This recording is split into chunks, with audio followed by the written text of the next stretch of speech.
I want to do a quick tutorial today on my t-shirt mock-up templates, and basically I'm going to focus on some of the lesser known things about my t-shirt mock-up templates. Let's go ahead and open up one of these templates, and I'm just double clicking on it, and if you can't open it by double clicking on it, just do a file open, or there's also in CS6 there's a file open as, so that's a little trick and you'll be able to open up the templates.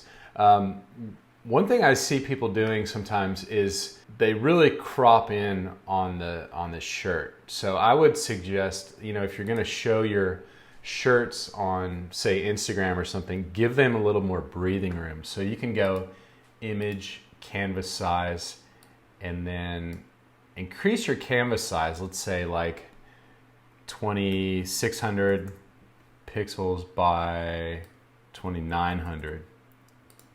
So that'll just give your canvas a little bit more breathing room. It's going to make your t-shirt just look a little better. And the nice thing about that is your background color will fill in. So you don't need to do anything special except just open up your canvas size. You can also turn off your background layer. You could save out these mock-ups as PNGs. So, if your website has sort of a background color, it'll overlay right on top of it. The other thing with these templates is there's a drop shadow. So you can go in here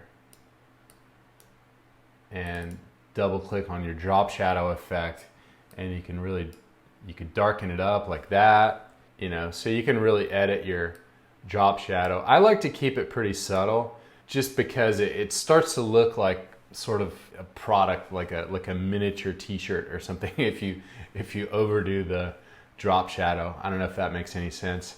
The other thing is with your fabric color, they're super easy to change your fabric color. If you're starting with a shirt that's dark and you want to turn it white, you'll notice how the shading contrast is a little too high.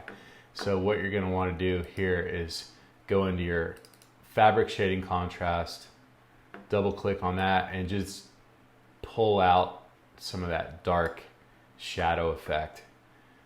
You know what? Let's go to a different color because our graphic is disappearing because it has a lot of white in it. Let's do like a gray, and actually we want to increase our fabric shading contrast. I think that's starting to look pretty good. Let's turn on our heather layer.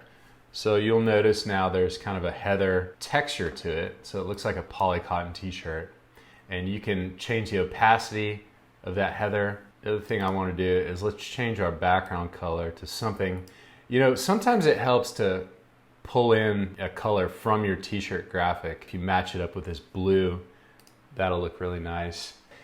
The good thing about having really nice mock-ups is it's gonna make your work look a lot more professional.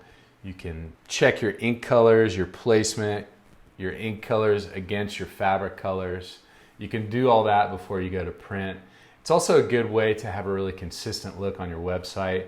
And if you look at these t-shirt mock-up templates, they're all very consistent, but they all have a little bit different wrinkle pattern to them. So if you see a bunch of them mocked up side to side on your website, it's not going to look like a fake mock-up where they have the exact same shape. Oh, yes, there's one other thing I want to show you. There's something called the magic fabric texture layer, and that, when I turn it off, you'll see there's this texture that goes away when I turn it off, and it just makes your graphic look a little bit more real. And I don't think anybody else's mock-up templates have anything like this. So it's fully adjustable too. So I kind of like, my t-shirts printed with a light amount of ink and, in real life. And typically you'll see a little bit of the t-shirt fabric color and texture coming through your graphic. But, you can turn down that effect by turning down the opacity, or you could turn it way up, if you want to make it look like your t-shirt has kind of like a really lightly screened look to it. So anyway, those are my men's t-shirt mock-up templates. These are included in T-Shirt Design Master Collection 1 and also the big 3 bundle.